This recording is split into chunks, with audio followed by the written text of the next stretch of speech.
Good morning, dear students. Welcome to teaching learning session of sociology. In today's session, we'll discuss about an eminent Indian sociologist, Leela Dubey. In our last lecture, we discussed about Srinivas. Leela Dubey. Leela Dubey was born in pre-independent India. Her socialization was impacted both by the home and the nationalist atmosphere of that time. So she was impacted by the nationalist atmosphere of the country as well as by her atmosphere, by her home atmosphere. And we can see this impact in her writings. Her work was pioneering as she combined the insight of anthropology with women's study. She extensively wrote about women's condition in India as well as in the South Asia. So her work was a pioneering. She started this combination of anthropology anthropology with women's study. He used the comparative method of anthropology to bring in insight of different culture to explain the position of women. So she compared conditions of women in various cultures, and he used the comparative method to explain the position of women in various cultures. Leela Dubey was born on 27th of March 1923 in a traditional Brahmin family in Maharashtra. Her father worked in state judiciary of the central province, and his work took the family to a different places. Because of his work, he moved to various places. Family life had a great impact on the work of Leela Dubey. Leela Dubey was greatly impacted by her family atmosphere. In her family setup, girls were brought up in affectionately, and school education for girls was taken for granted. And depending upon the individual interests and inclinations, entering college and university to were life possibilities. मतलब her home atmosphere were like there was no restriction on the studies of the girls. School education was compulsory in her family. It was taken for granted, and depending upon the interest of each and individual girl, they can enter. They were. It was possible for them to enter to take admissions in the colleges and the universities. An independent career was not considered important. Education was important for certain class status and in case of any contingency.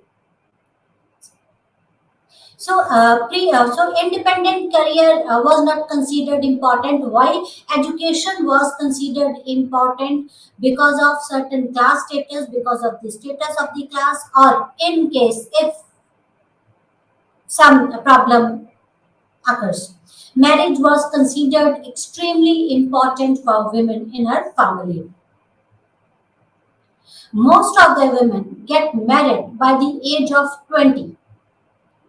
The women who remained unmarried were either responsible for taking care of their family or were involved in nationalist movement. Otherwise, marriage was considered important in her family.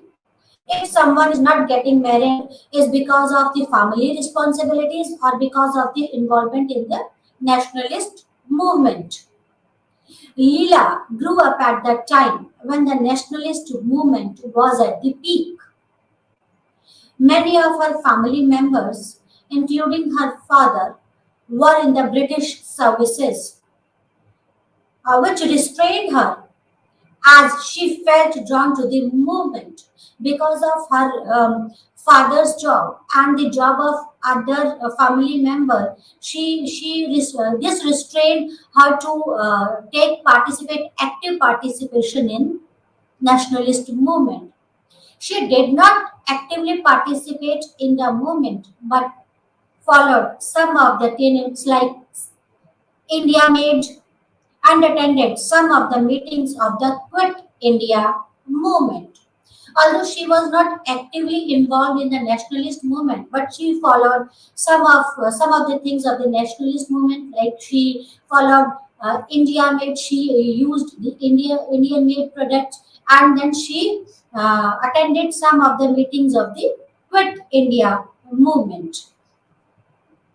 Within her home, Leela Dubey was exposed to the regular reading of Hindu texts, such as Ramcharitramanas, as well as the Marathi and Bengali literature in the form of novels and stories, along with a translation of word classic related to Marxism.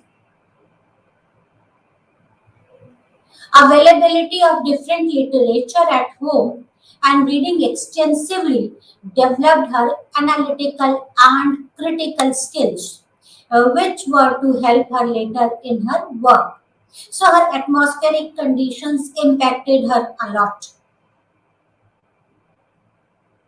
The literature that she read and heard about talked about the women in different ways, the ways in which they faced difficulties, status within the marital relationships, tasks they should follow, and so on. At a young age, she questioned some of the depiction of women in these stories and also developed an admiration for strength that women showed in some of these stories. She read extensively about women, and this helped in developing the analytical skills of Leela Dubey. Because of her analytical skills, she questions the depiction of women in these stories and she admired the strengths of the women. Her reading also developed an understanding of women's vulnerability, deprivation, and oppression. Through reading, she came to know about the actual situations, about the vulnerability of women, how vulnerable women are in each and every society, how they are deprived from their rights, and how women are oppressed.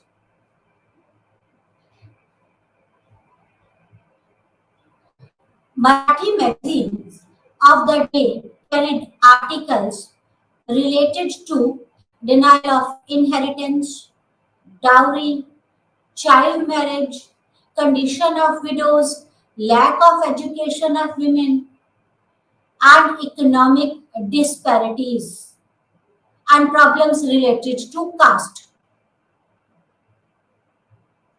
So, through these readings, she came to know about the various problems faced by the women, like a dowry system, about lack of education, how women are deprived from the education, the problems related to the caste system, the economic disparity between the males and the females. She came to know about the pathetic condition of widows. How, why that she came to know about the denial of inheritance. This impacted Leela a lot. While pursuing her MA in political science in Nagpur University, she met S.C. Dubey, that is Shyam Charan Dubey, and they were married in a simple ceremony with consent of both families. Through her marriage, she was introduced to anthropology as a subject. Before marriage, she had interest in readings. Shama Prasad Mukherjee, S.C. Dubey, Shyam Charan Dubey is one of the eminent sociologists. Through her marriage, she was introduced to the anthropology as a subject. How she was introduced to anthropology? She collected data for her husband S.C. Dubey's work and worked as an assistant researcher before branching out on her own. As I told you, S.C. Dubey is one of the eminent and respectable Indian sociologists. And Leela Dubey, being her wife, she worked as an assistant researcher with S.C. Dubey and she collected the data for S.C. Dubey's work. So this is how she was introduced to anthropology as a subject. Her first journey in anthropology was through engagement with her husband's work with the Kamars, where she worked to obtain from Kamar women some information on essentially feminine matter. As she worked as a assistant researcher for her husband, her work was to collect the data, and her first assignment was to collect the data from the Kamar women, the data about the Kamar women related to some feminine matter. S.C. Dubey worked on Kamars. Subsequently, she started work on her dissertation related to women amongst the Gonds of South Chhattisgarh. She studied the women of Gonds of South Chhattisgarh. She worked in Sagar University from 1957 to 1975.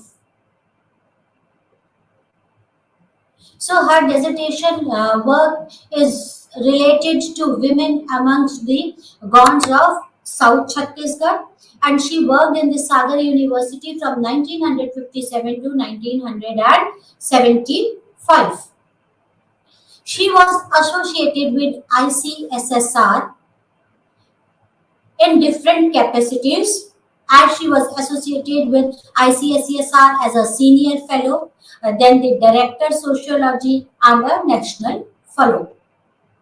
In women's studies, her journey started with her nomination as a member of National Committee on the Status of Women. Government of India, which produced the landmark report towards equality. So when she was appointed as a member of National Committee related to the status of women, she started studying about the women's. And this report and this committee was about to produce a report about the equality. She was also a chair of 10th International Congress of Anthropological and Ethnological Sciences. As an important office bearer, she organized symposium along with other, which was published later as a book, Visibility and Power, Essay on Women in Society and Development, and this is published in 1986.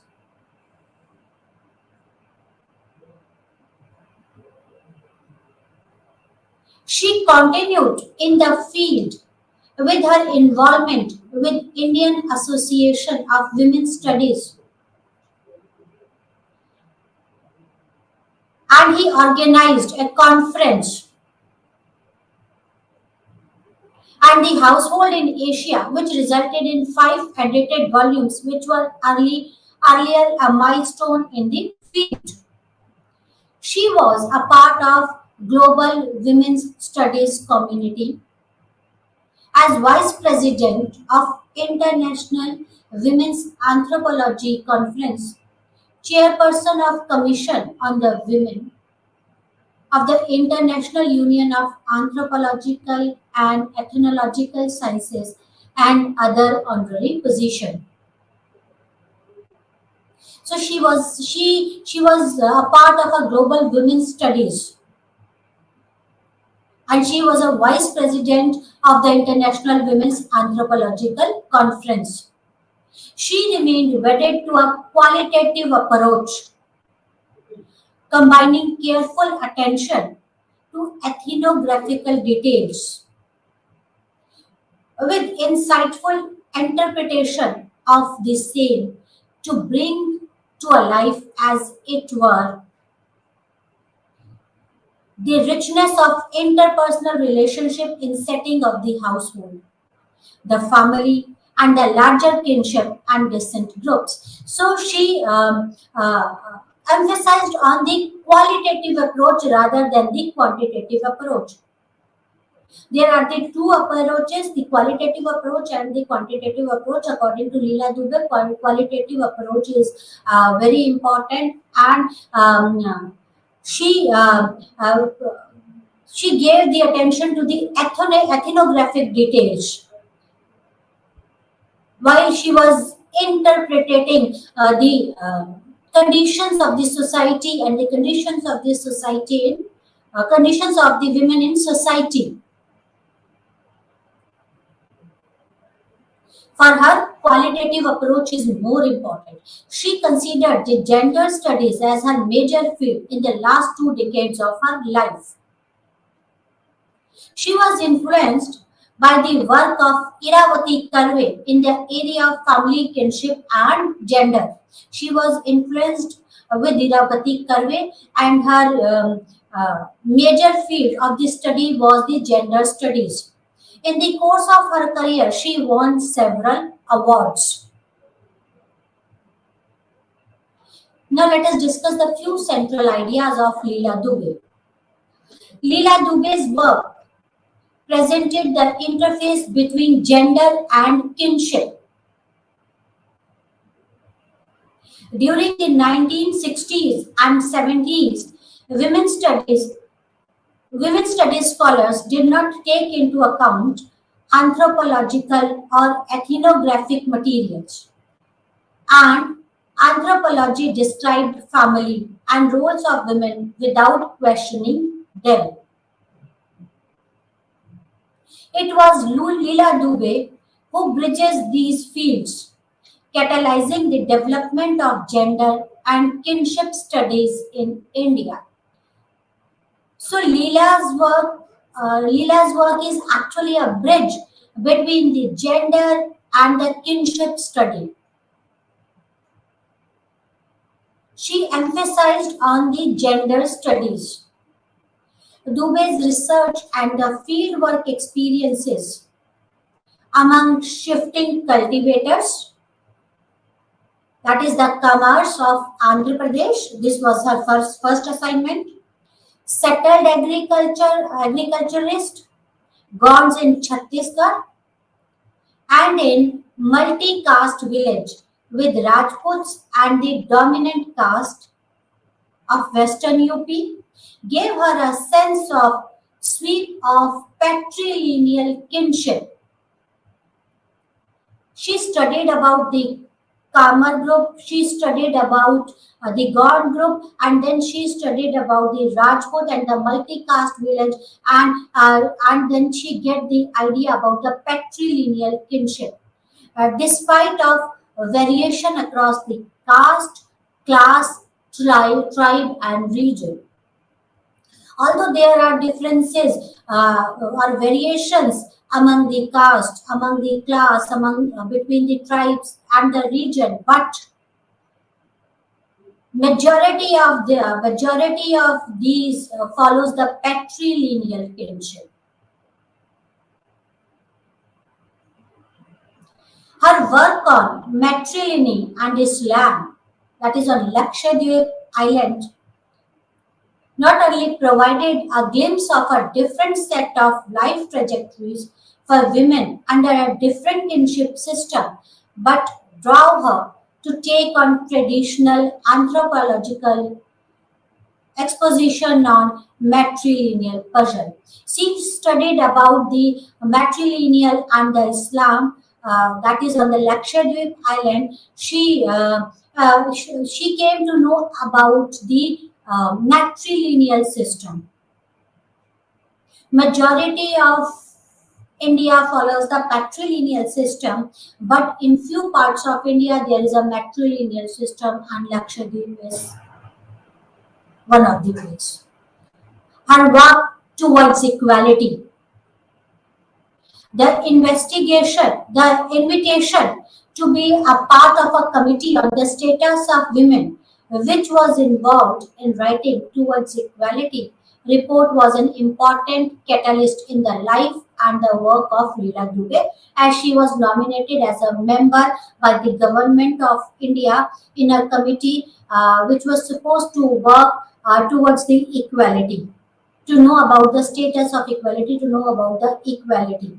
So this report was an important catalyst in the life and the work of Leela Dubey. Important publications in the field of anthropology of women had begun to make an appearance. These writings advocated an urgent need to recognize women's lives and situation as legitimate area of ethnographic inquiry. Questioning too the misconceptions and misinterpretation of women in the discipline and beyond. After this, the gender studies become an important part of anthropology and ethnography. People started study about genders, about women. The CSWI exercise brought Indian women activists and academics into productive dialogue with global community of second wave feminists whose shared agenda took shape during 1975 UN International Year of Women. The 10th International Congress of Anthropological and Ethnological Science, held in Delhi in 1978, provided the occasion for Leela Dubey, chairperson of the Commission on the Women of International Union of Anthropological and Ethnological Sciences, to frankly address the issue of neglect of women in the mainstream anthropology. So she addressed the issues of the neglect of women in mainstream anthropology in the 10th International Congress of Anthropology and Ethnological Sciences, which was held in Delhi in 1978. Another important transformation in her work came with the supervision of A.R. Kutty's work on matrilineal in Lakshadweep. She was fascinated by combination of Islam, considered to be essentially a patriarchal religion, with the matrilineal descent system. She was surprised that she was impacted by the work of A.R. Kutty about the matrilineal in Lakshadweep.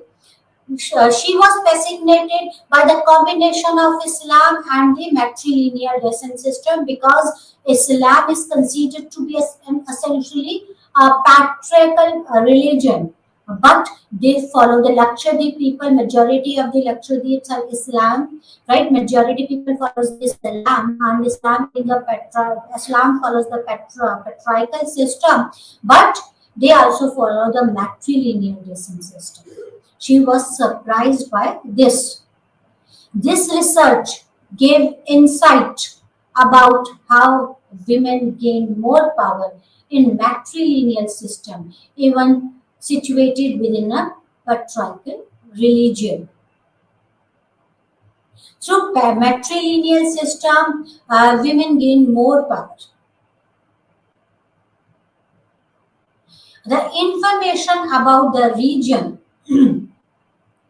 and their practices was based on ethnographic research and interviews, and in a related article on conflict and compromise, devolution and disposal of property in matrilineal Muslim society, published in 1994.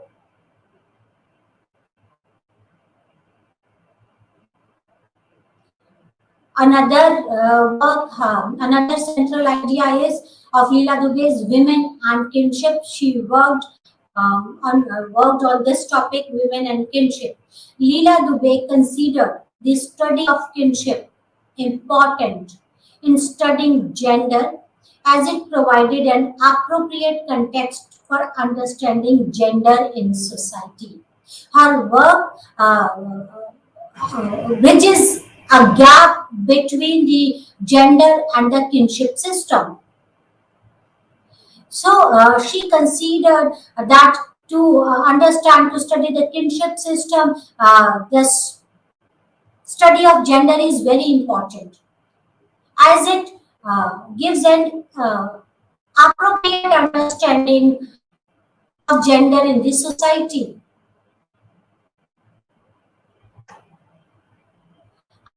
The alliance of gender and kinship, which she believed lay at the core of project of feminist anthropology, was virtually preordained. Dubey favored the comparative method used in anthropology, and its use was evident in the UNESCO-sponsored survey report Studies of Women in Southeast Asia, which was published in 1980. So she, according to her, this comparative method of anthropology is very important, and this was evident in the report of UNESCO, which was published in 1980, and this report was about the women, about the studies of women in Southeast Asia. It compares the situation of the women's in various cultures, especially in the Southeast Asia. The report was explicitly undertaken with the dual purpose of critically accessing the existing body of knowledge on the status of women in Southeast Asia, and simultaneously preparing the ground for the promotion of women's studies as an academic discipline, both in the region and globally. The purpose of this report was to understand the present knowledge about the genders, about the status of women in Southeast Asia, and to promote the women's studies in the region, specifically in Southeast Asia as well as globally. Her interest in using a comparative method to study women in Southeast Asia was further consolidated in her book on women and kinship, Perspectives on Gender in South and Southeast Asia. She wrote a book, Women and Kinship, Perspectives of Gender in South and Southeast Asia, and she used the comparative method to study the women in South Asia. Through exploring kinship system and family organization, and their impact on inheritance and resources distribution. Family, female sexuality, living spaces, marriage, nutrition, and education. She brings out in detail the difference and similarities amongst the everyday lives of women living in these regions.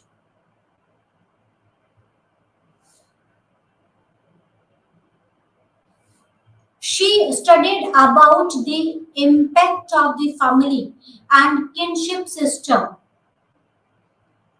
on the education of women, on the education, especially on the education of female sexuality, distribution, resources distribution, inheritance, nutrition, marriage.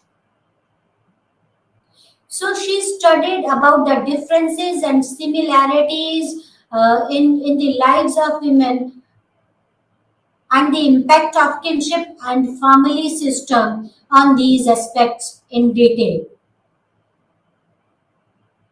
Towards the end, she concludes that it is the concept of bilaterality in Southeast Asia that enshrines the principle of flexibility, and it accepts hierarchies of age, seniority, and class rather than of the gender.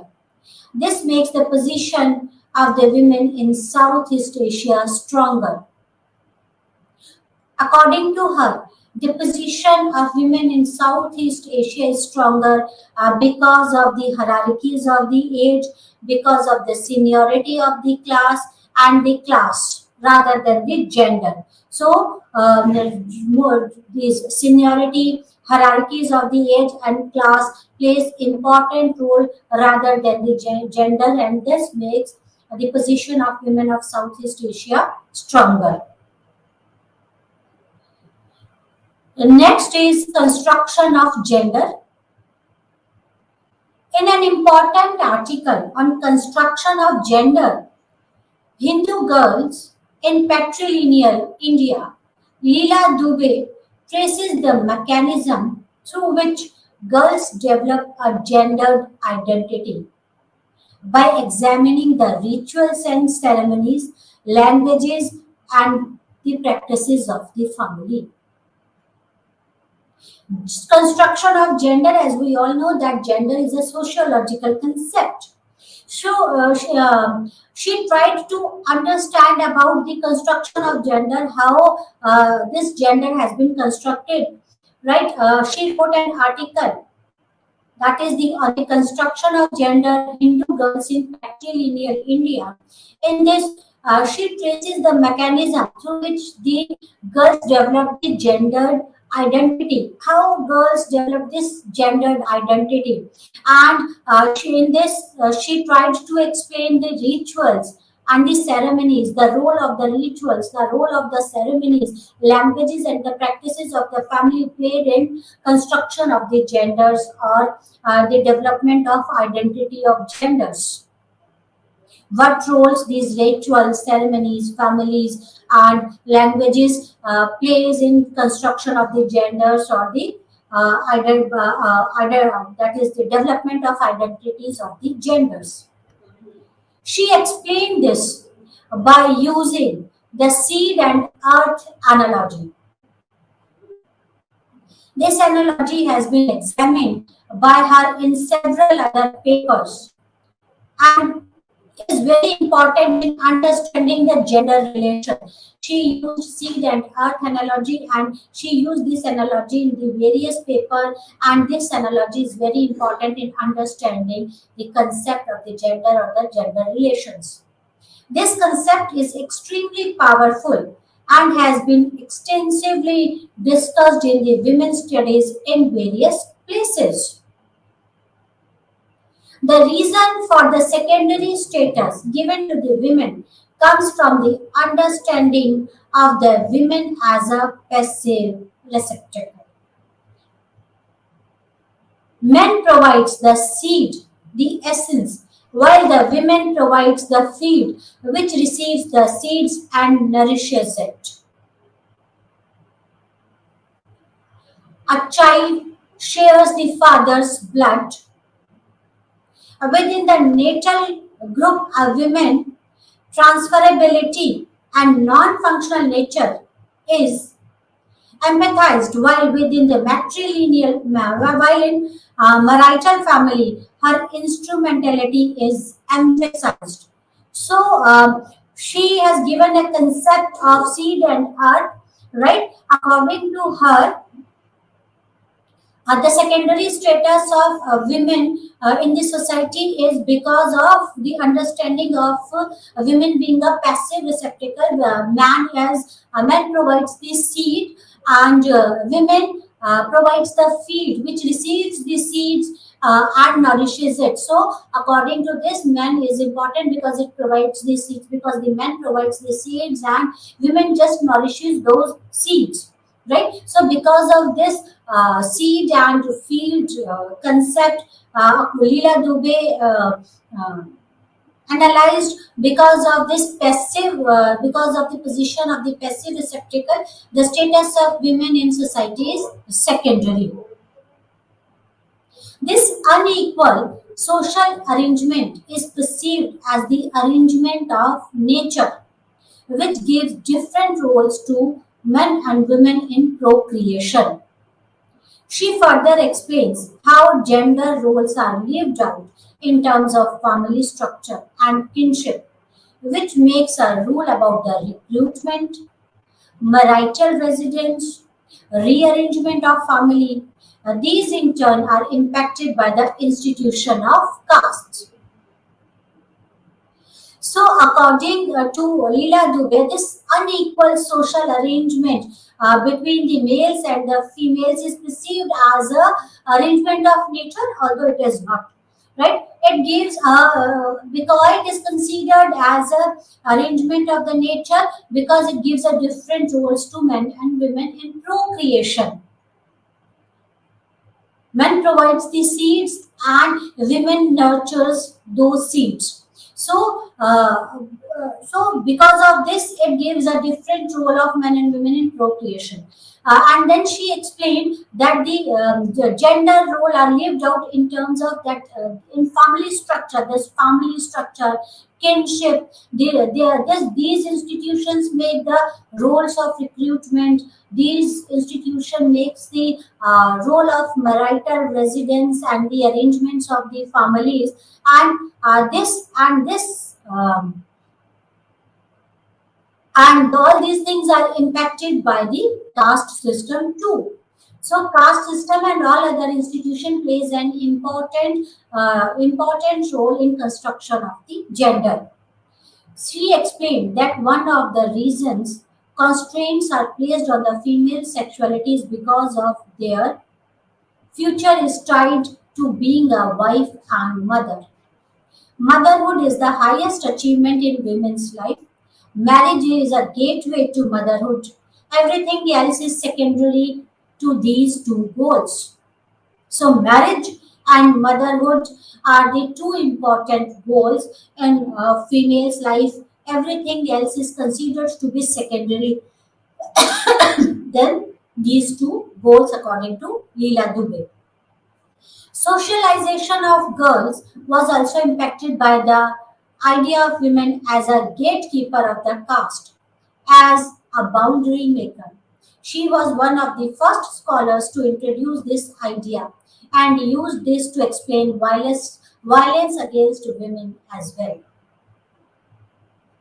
So, according to her, the socialization of girls was impacted by the caste. There were certain boundaries, and she tried to explain the violence against the women and what role these caste and this socialization plays. According to Leela Dubey, women as a boundary maker become repositories of honor, such that violence against women was an outcome when social hierarchies were threatened.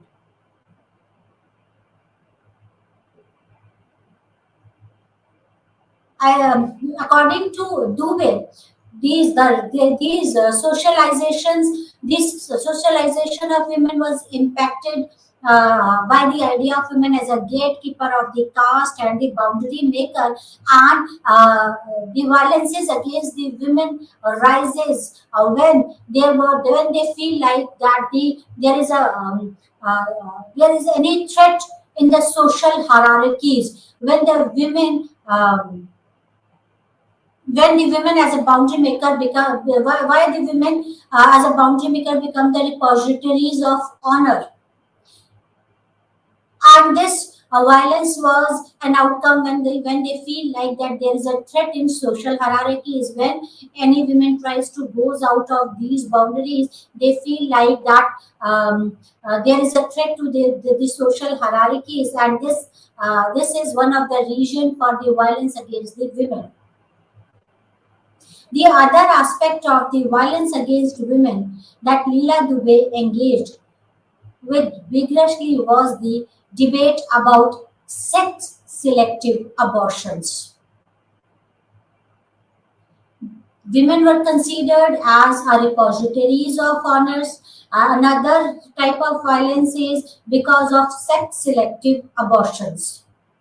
In her response, interesting insight about the preferences of a particular child emerged with an example from different countries of South Asia, and it is prevalent in South Asia. She explained the practice of female infanticide in different societies and its implication, such as practices of polyandry. Why polyandry? Because of less number of females, and the less number of females give rise to the polyandry, and then the abduction of women and so on. Of women, selective abortions, honor killing, all these are the type of violence against women. This debate also strengthened her previous argument of how women were accorded different status in different part of South Asia. So this was about Leela Dubé. Now we'll discuss another eminent sociologist, Ramakrishna Mukherjee. Ramakrishna Mukherjee was one of the few social scientists in India who consistently and fruitfully applied the Marxist concepts and method in appraising the social reality. Ramakrishna Mukherjee was a Marxist, and he applied the concepts and method in appraising the social realities. He laid exploitation of subjugated people of Africa and India by colonial power of the West. He tried to explain the exploitation of Africans and Indians by the colonial powers. Ramakrishna Mukherjee threw light on development of classes and class contradiction in the societies of India and other places. As we know that because of industrialization, the classes were developed, and he threw light on the development of classes, how classes were developed because of this colonial power or because of the development of the industries. And he explained the contradiction between the classes in these societies, especially of India and also on the other places. He strongly advocated the adoption of conflict approach in place of consensual approach in studying social structure and processes. So he adopted the conflict approach rather than the consensual approach in studying the social structure and processes. As he was a Marxist, he was influenced by Marx. Ramakrishna Mukherjee was born in Jessore in erstwhile Bangladesh on November 7 in 1917. Mukherjee obtained school education from Ripon Collegiate School and Mitra Institution. He did his MSc in anthropology from University of Calcutta with human genetics as a special paper. He did his PhD on physical characteristics of ancient inhabitants of Jebel Moya, Sudan.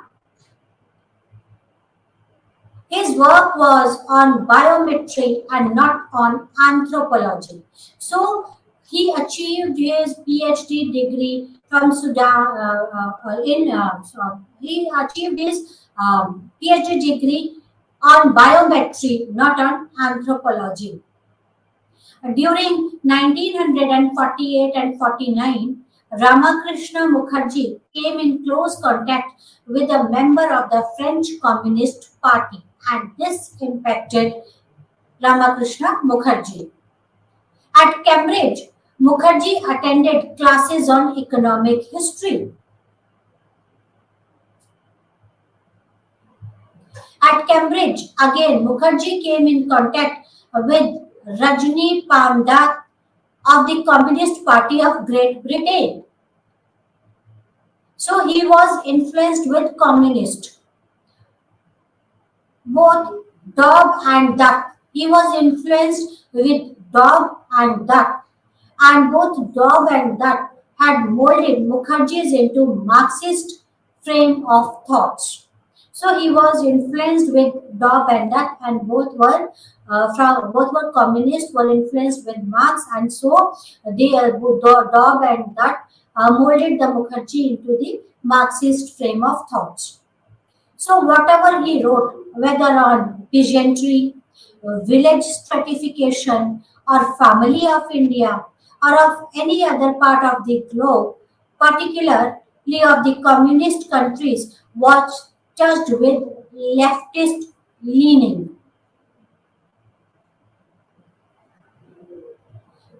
He was also engaged with the work on colonized countries like Uganda.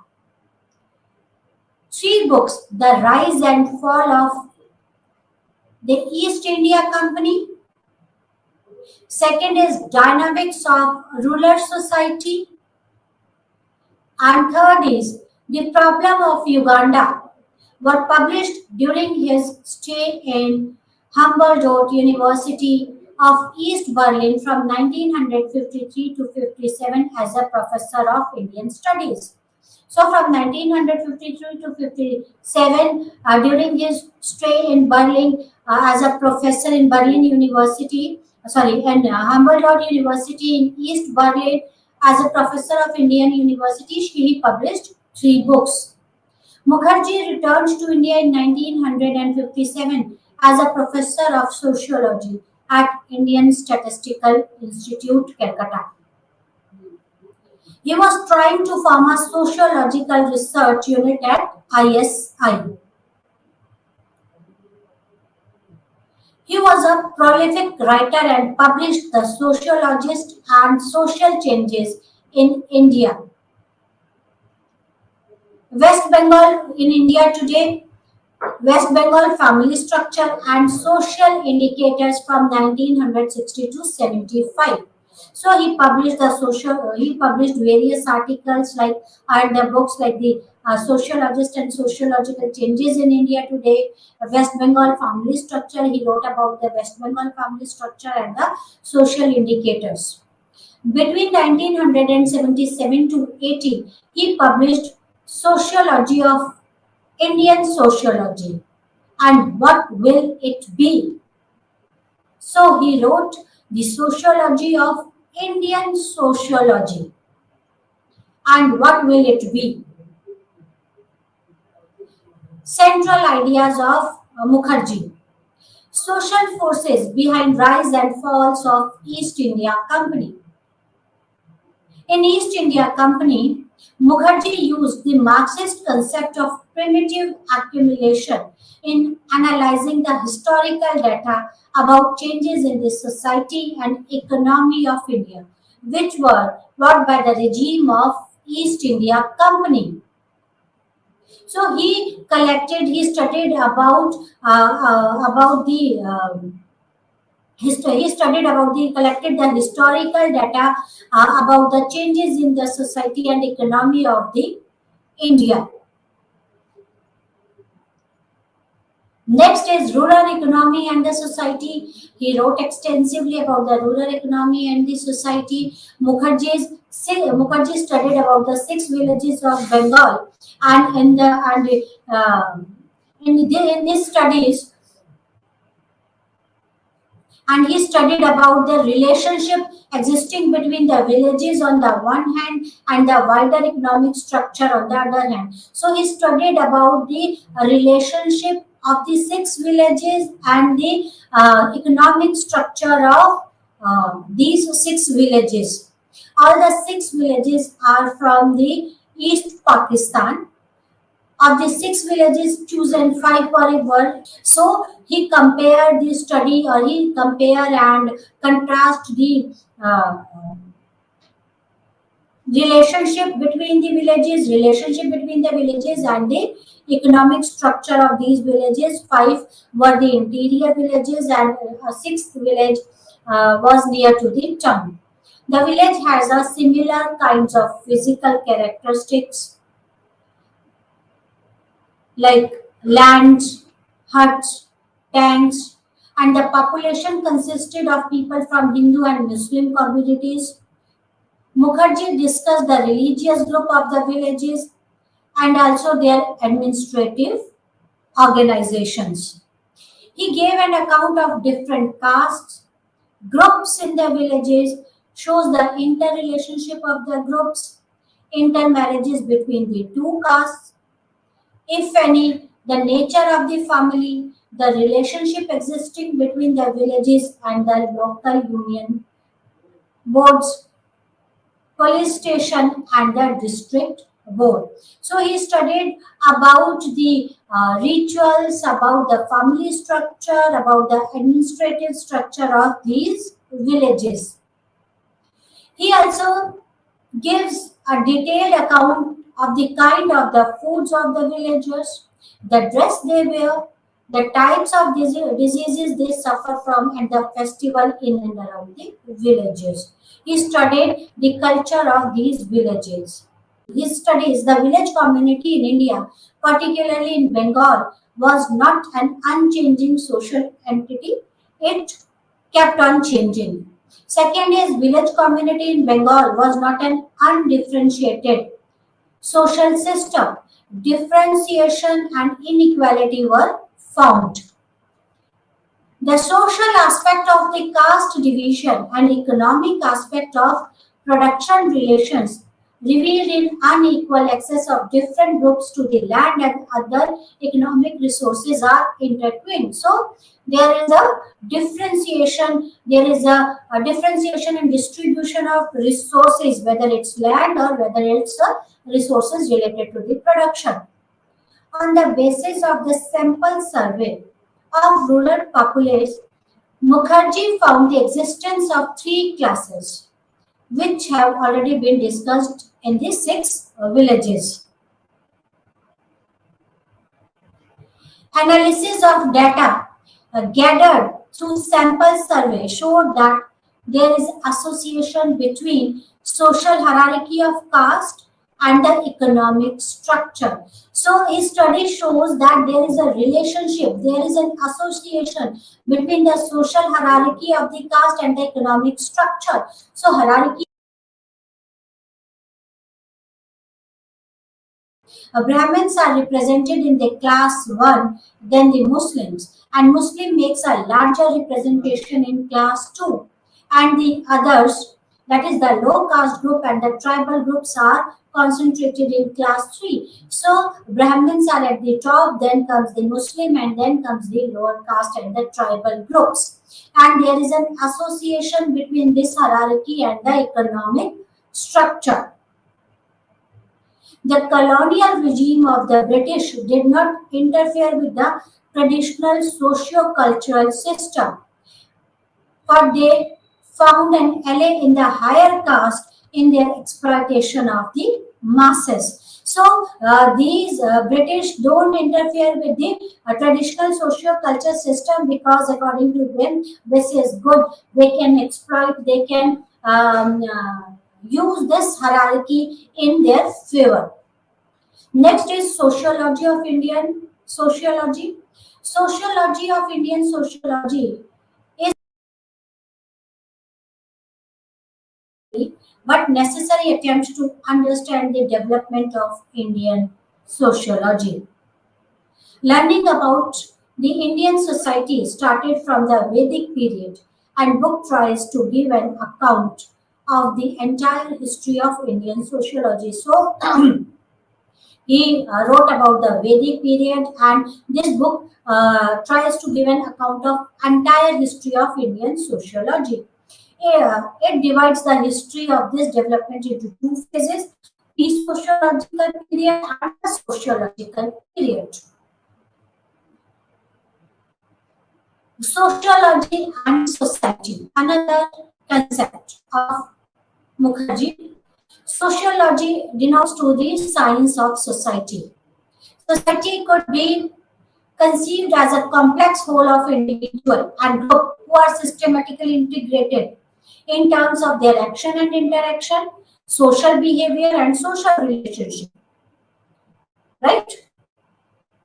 This whole is organized and sustained purpose lead to the emergence of motivating agencies of institutions. Social institution consolidate the individual within a system of material and immaterial things. The institutions operate through collectivities of individuals who are consolidated into the social groups. See, sociology is nothing but the science of the society. Society is a complex of whole individual and the groups, and they are systematically integrated. How they are integrated? They are integrated in actions and interactions.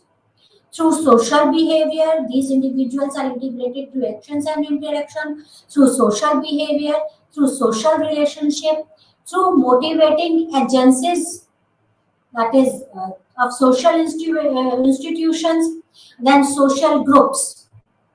These groups are formed in many ways in accordance with institutions which produce one or other kind of grouping. Society remains in the state of dynamic equilibrium, that is, various configuration or form of the society